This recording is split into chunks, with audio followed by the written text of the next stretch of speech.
On today's episode of Locked On Avalanche, it's no secret the Avalanche need to get creative this offseason in navigating the salary cap. And Kyle and I have talked about a couple guys that could potentially get moved because of it.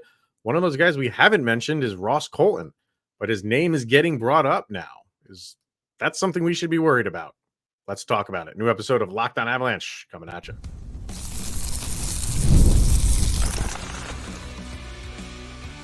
Your Locked On Avalanche, your daily podcast on the Colorado Avalanche. Part of the Locked On Podcast Network. Your team every day. All right, everybody, welcome to the Locked On Avalanche podcast, part of the Locked On Podcast Network, your team every day. I'm your host, Chris Maselli. With me, as always, is Mr. Shaggy Von Doom. Kyle Sullivan, thank you for tuning in and making it your first listen of the day. Always appreciated. Make sure you're following us on social media, LOPN_Avalanche on Twitter, X, Locked On Avalanche on Instagram and Threads. Questions, comments, concerns, and opinions, lockedonavalanche@gmail.com. And follow us on our YouTube channel. Hit subscribe, get notified when a new show goes live, and make sure you are subscribed to our subtext as well. Link to that's in the show notes below. And when you do, we chat with Kyle and I one-on-one. We get your opinion, everything Avalanche related, and share it on this very podcast. All right, we will get into, if you're watching over on YouTube, where it says, where's the coverage? It's like a where's the beef type of thing. And the beef being the NHL as a whole doesn't seem to be getting covered all that much over at the mothership. And we will be discussing that. We'll get to Josh Manson and his season grade. And even before we get to the Ross Colton thing, the Avalanche did announce their preseason schedule.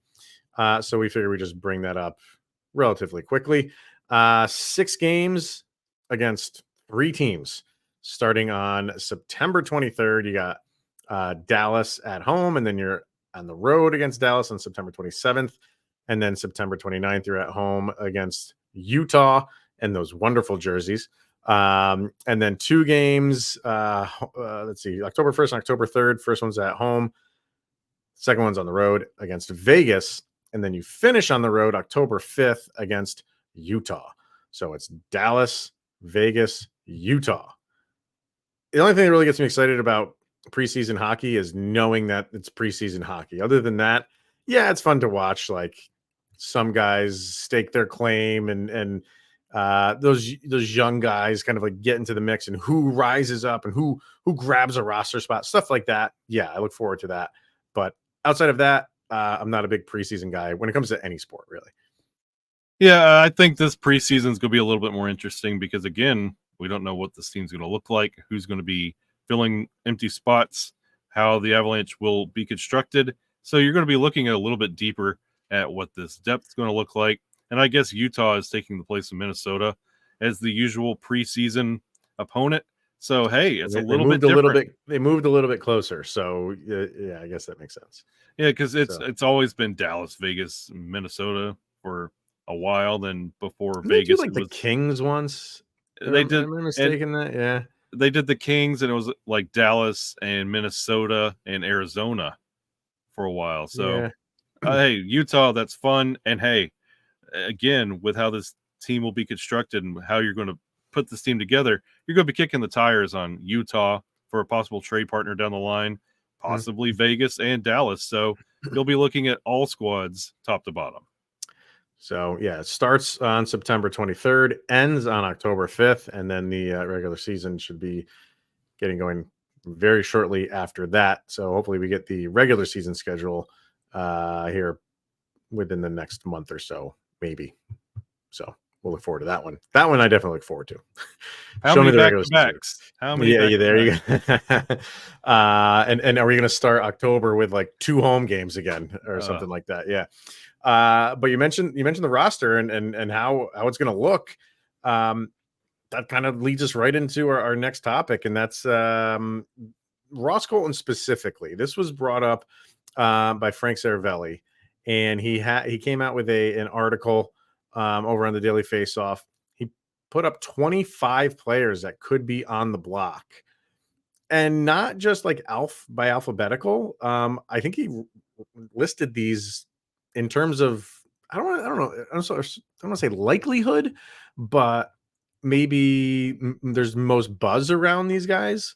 Because at number 1 is let me go to it really quick. Mitch Marner is number 1. So you know what I mean? Like there's a lot of buzz around it. Doesn't mean it's going to happen. I don't think Toronto's going to trade Mitch Marner, but I think it's buzzworthy stuff. He's got Ross Colton on here at number 8 out of 25 players. And it's not a guy I really thought the Avs would.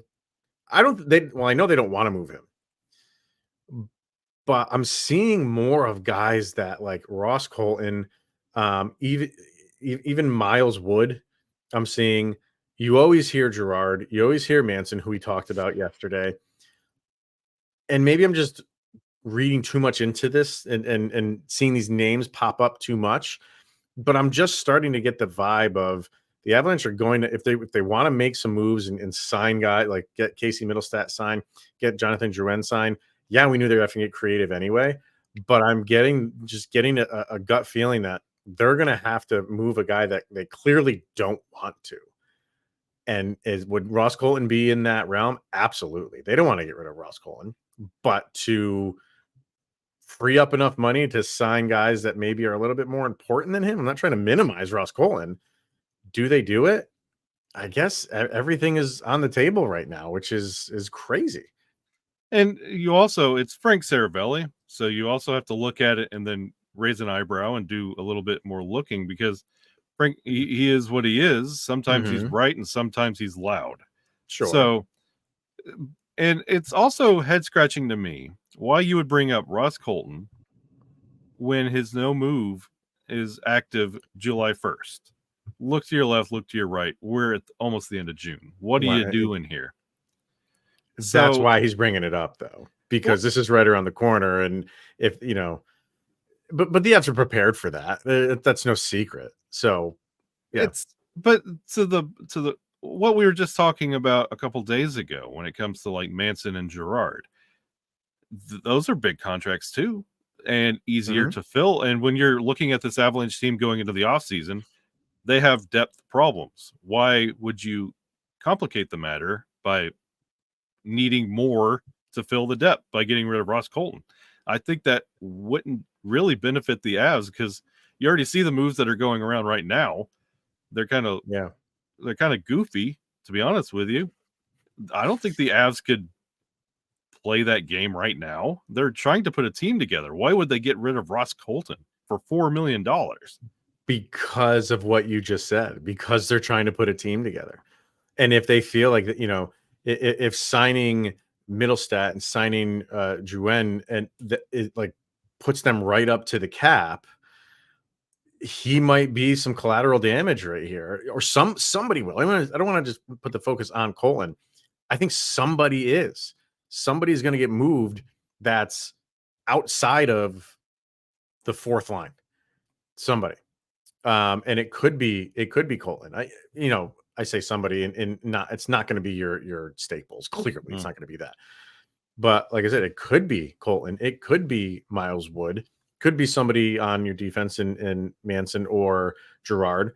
But it's not going to be like wholesale changes. It's just going to be one move to free up whatever. And then how we were talking the other day about, hey, if you move Manson and then bring someone in of what he can do at a lesser value, same thing with Sam Girard at a lesser value. The same holds true for Ross Colton. And I love that guy. I bought his jersey. Yeah. I love him. So I got his jersey right there. Or is it this one? Might be this one right behind me. But you might go down that road for him. Find something that's a little bit cheaper at what he can do. Or again, you go to your well and say like, hey, Young Bucks, you gotta step it up this year. We have no other choice. I don't want them to go down this road, and I'm sure they're looking at all possibilities. But is he one? I mean, I wasn't thinking it, and now he's put this in my head, and it's like, okay, I still don't think it is. But if you're needing to complete this team the way that you want to complete it, and he's got to be the one to go to free up something, that's the business phrase comes into play here. But then looking at this in the same lens that we were talking about Barclay Goodrow, that's $3 million for 30 points, and you're looking at Ross Colton, $4 million for 40 points last year. Like, is that going to be your going rate? Basically, is your millions times 10 is your points, and that's how you got to evaluate this team. Because if you're going to have the top two lines be what they are, and you're going to get rid of Ross Colton, and you're filling it in with cheap talent, is that going to be a quantifiable team? Is that what you really want, or is hold on to Colton and get somebody cheaper? And then where would they go, though? I mean, that's what I'm saying. Like, if you hold on to Colton, that's the dilemma that they have. If you want to hold on, if holding on to Colton or anybody or Manson or Gerard means you can't bring back Jonathan Drouin, do you do that?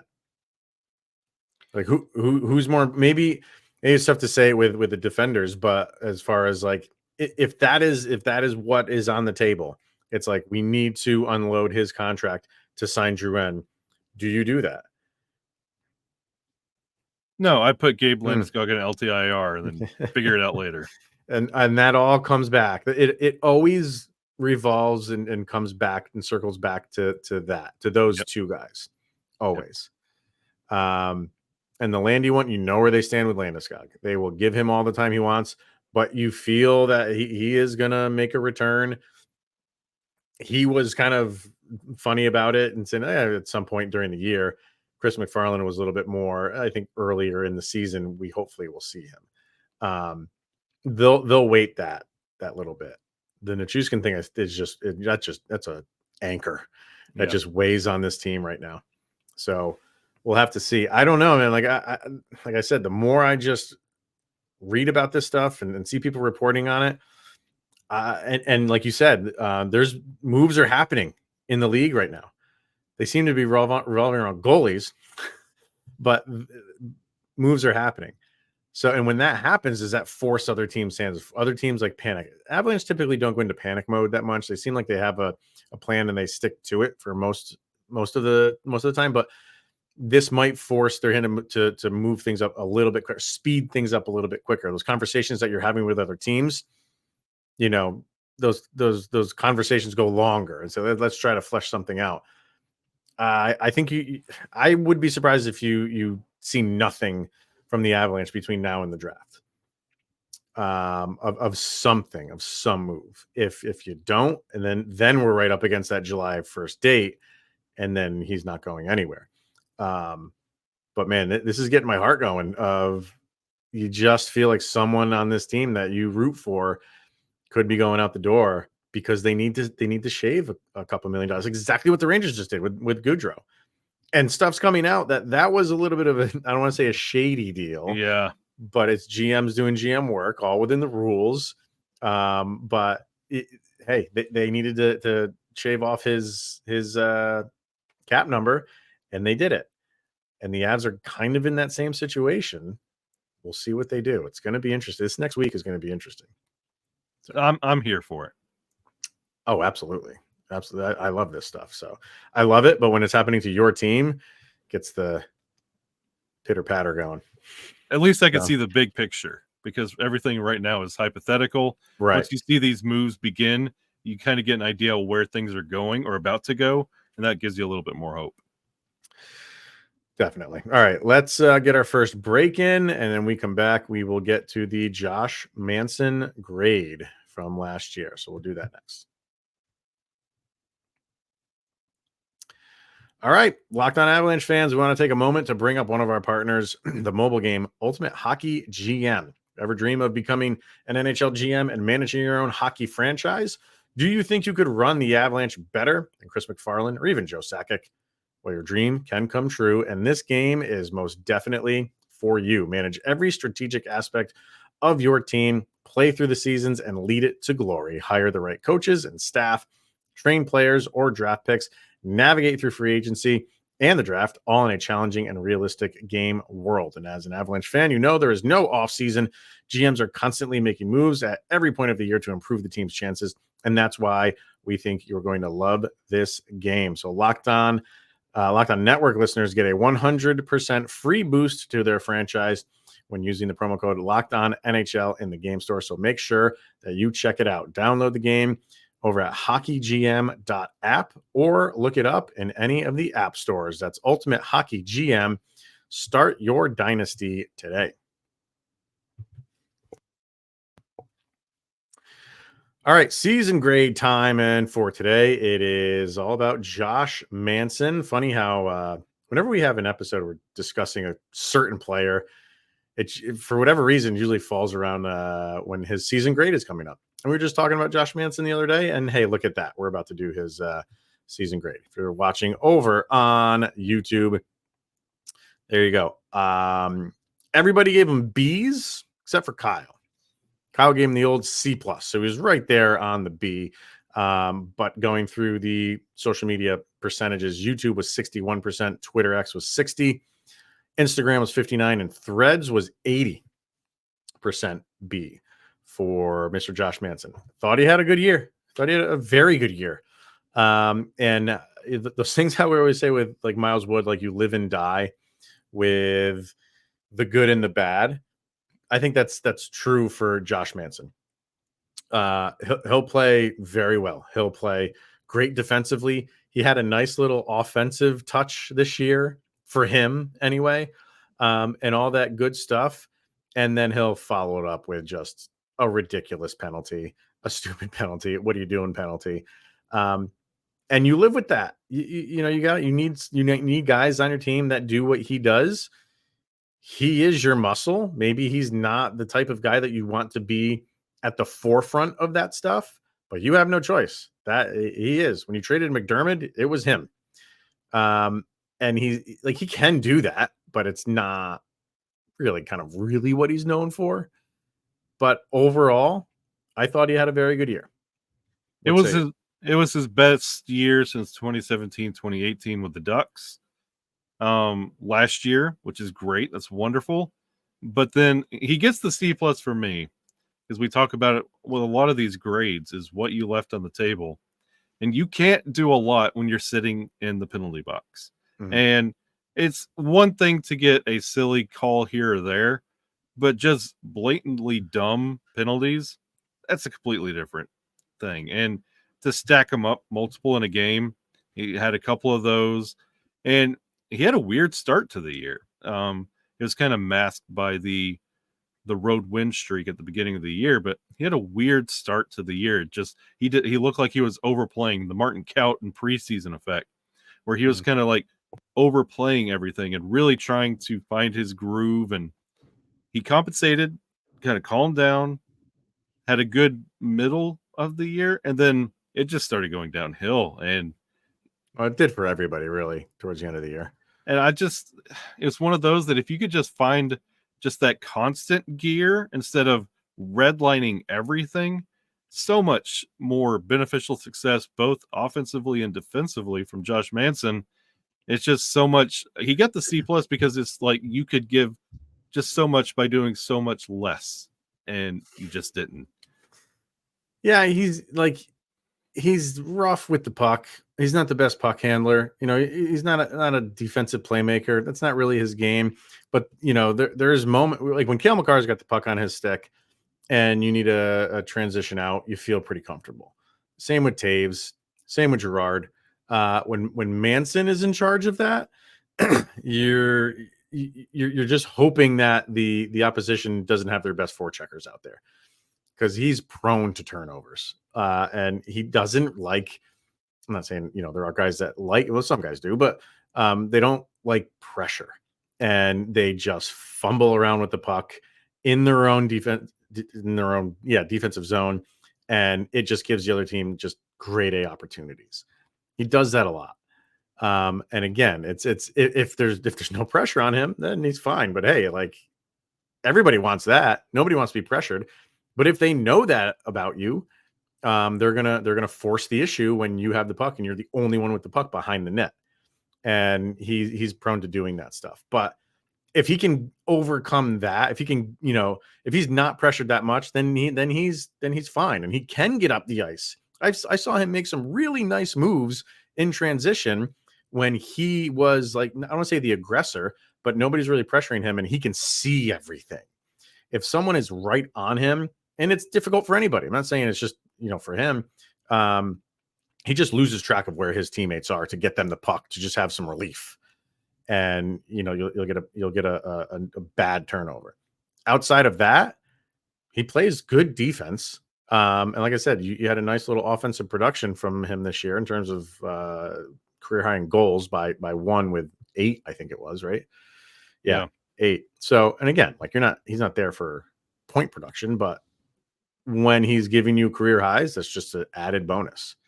So I like him. I like his effort.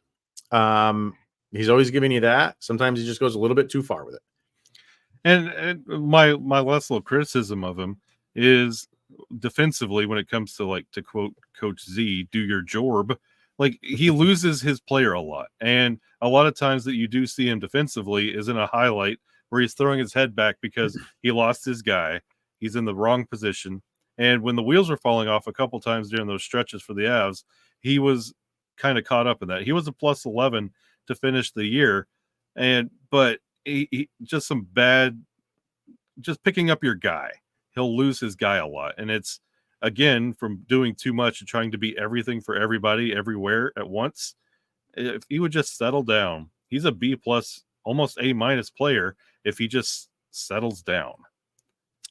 Over on Subtext, we had a couple people chime in over there. Avs fan forever, B plus. Manson is upgraded from last season. I noticed his effort, and he seems to be there when needed. Not saying there weren't errant passes or the like, but I think it was a solid effort, alluding to more potential yet to be seen.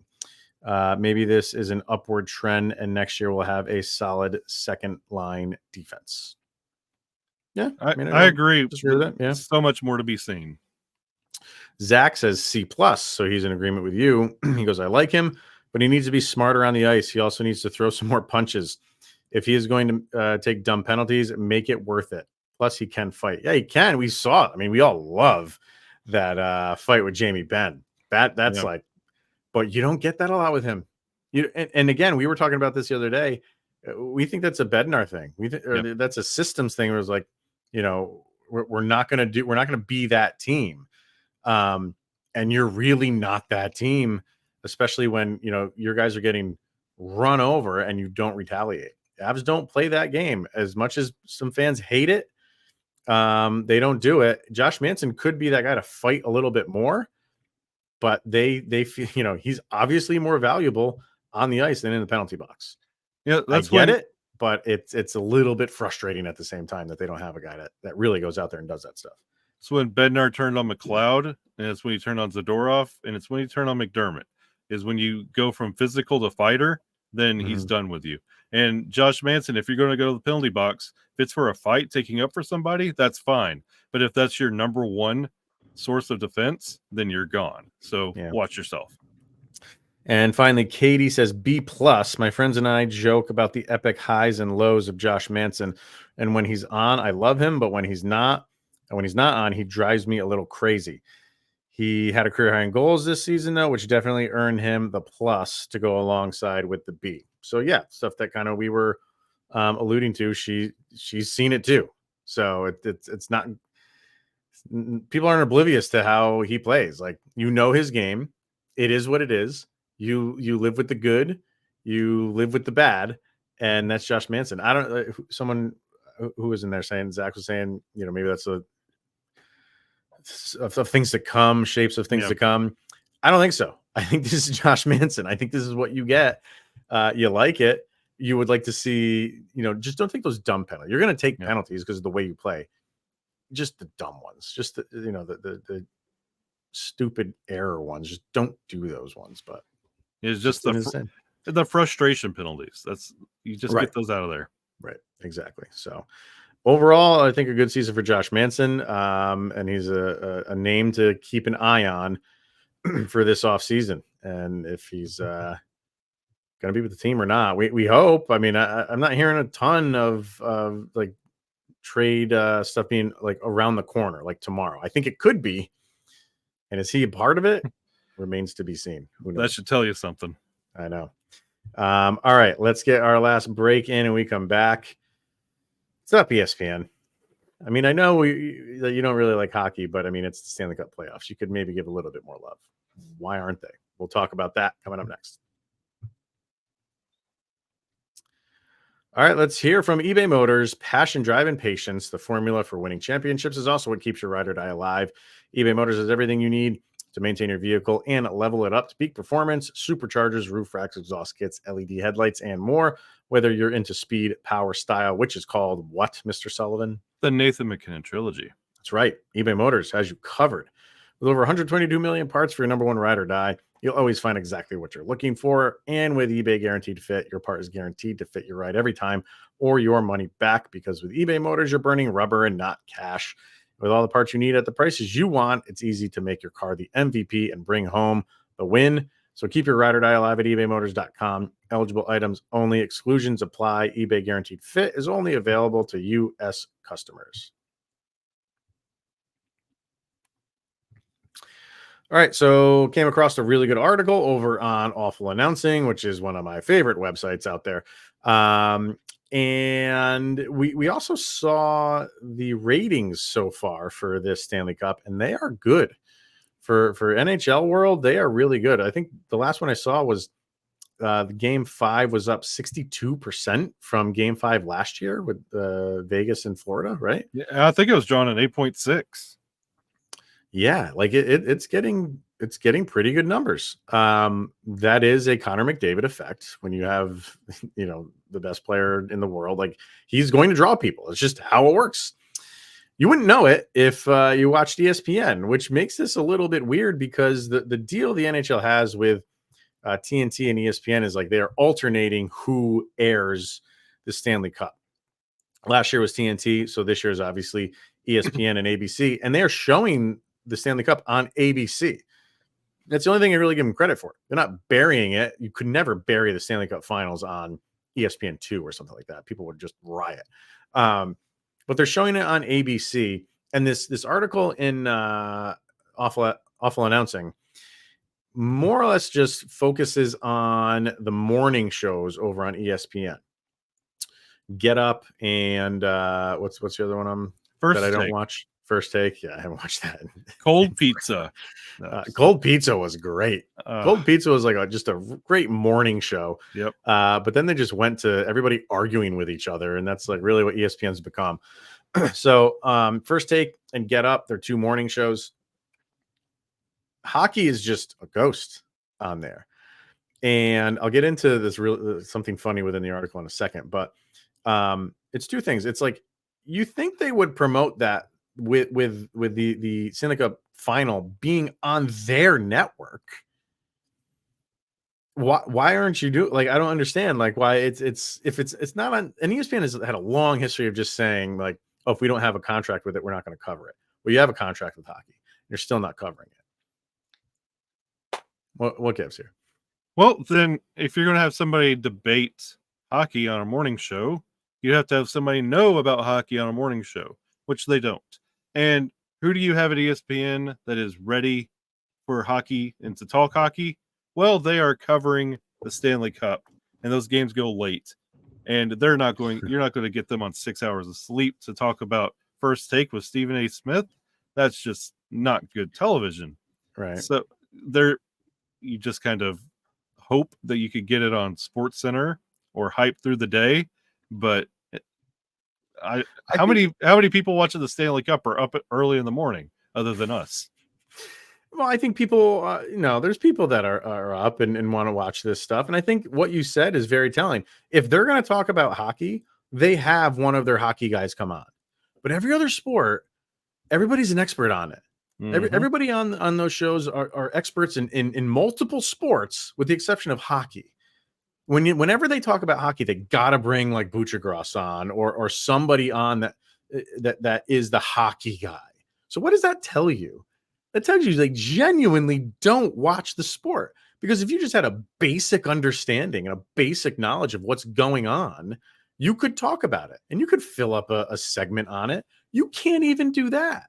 So you're right. If they can't reach out, and if those guys aren't available because they had a late night the night before, you're not getting hockey, because they can't have a simple conversation about what's going on in the Stanley Cup final and what Connor McDavid is doing. Connor McDavid is setting records in this playoff and in the Stanley Cup final. And if this was LeBron James doing this stuff, It would be wall-to-wall coverage on all 20 networks that they have, but for hockey, and it's the Stanley Cup final, and Connor McDavid is breaking Wayne Gretzky records. And we're sitting here. I'll tell you what they were talking about. You want to know what they were talking about? Because this is the best part of the article. They have bullet points of everything that they talked about just in the 8 o'clock hour. Kyle, you ready? Bring it. Garrett Cole's performance versus the Baltimore Orioles, fine. NBA fact or fiction, that's the other part. The NBA is done. You can do NBA fact or fiction. I'm not saying you can't, but the NBA is over with. You still have this sport going on. Draymond Green's belief that the Lakers should target Monty Williams. The latest regarding the New York Jets and Dallas Cowboys offseason, for some reason. Brandon Ayuk's contract negotiations with San Francisco 49ers. Monica McNutt accidentally activating the balloon effect on her FaceTime 2 days ago. A game of, quote, NBA fill in the blank. WNBA highlights and discussion. Burning questions in the AFC East.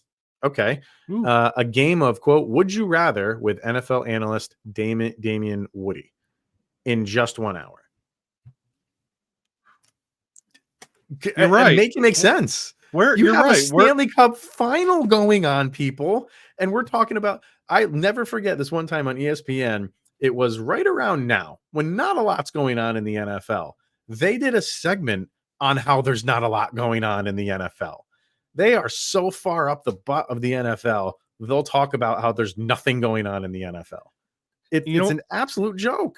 And you know what makes it sting a little bit more is that TNT turned Shaq and Charles Barkley into two of the biggest hockey lightning rods with what they were doing with their coverage in between like the NBA show and what they were doing on TNT.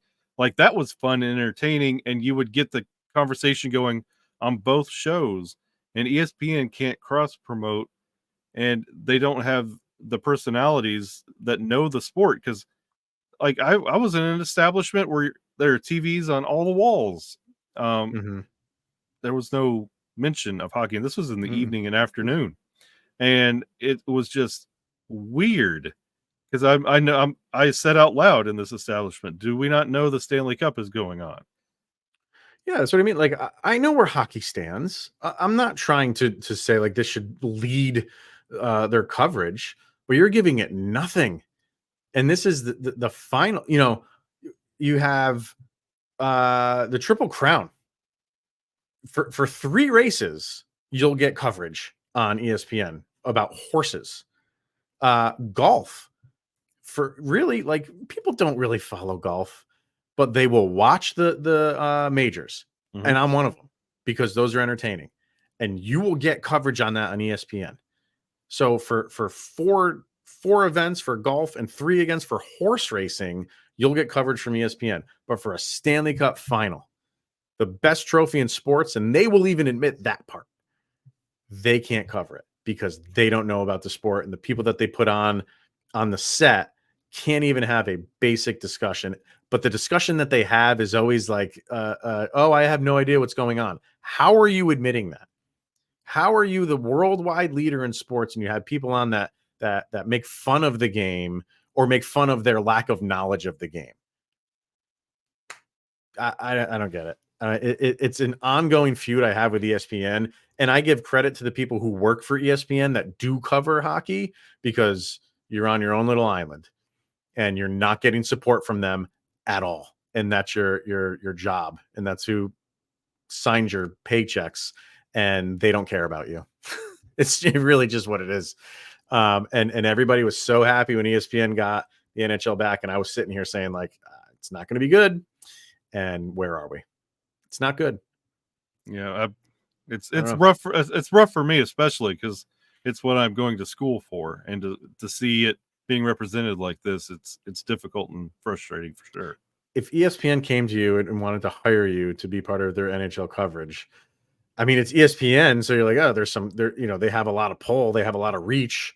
They would pay me well, but does the pride get in the way of the paycheck? And would you turn down ESPN to go work in their NHL department, knowing that you wouldn't really have a lot of support there? I would be the Tim Kurchin of the NHL on there. I would be on every show I would be so loud and bombastic. There's no way you wouldn't know that hockey's going on if I was over there. We could do an entire show on this. We really could, because it just drives me crazy, drives me up a wall. But the thing is, like, I was prepared for it. I was prepared for stuff like this to happen, and it's still just, to quote Peter Griffin, just grinds my gears. So fire away in the comments section, please, on this, because I want to know where people stand. I'm sure they're all on our side, but disdain for ESPN, but still, like, you know, it's so frustrating. Frustrating. All right. That is going to wrap it up for today and for this week. So thank you, everybody, for tuning in all week, every day, making it your first listen. Always appreciated. And enjoy the weekend. Anything big coming up this weekend for the Von Dooms? Just more celebrating of Velma Von Doom's birthday. All right. Happy birthday. So, all right, everyone. Enjoy your weekend, whatever you may be doing, and we'll see you next week. He is Mr. Shaggy Von Doom, Kyle Sullivan. I'm Chris Maselli. This is the Locked On Avalanche podcast. We'll see you guys later.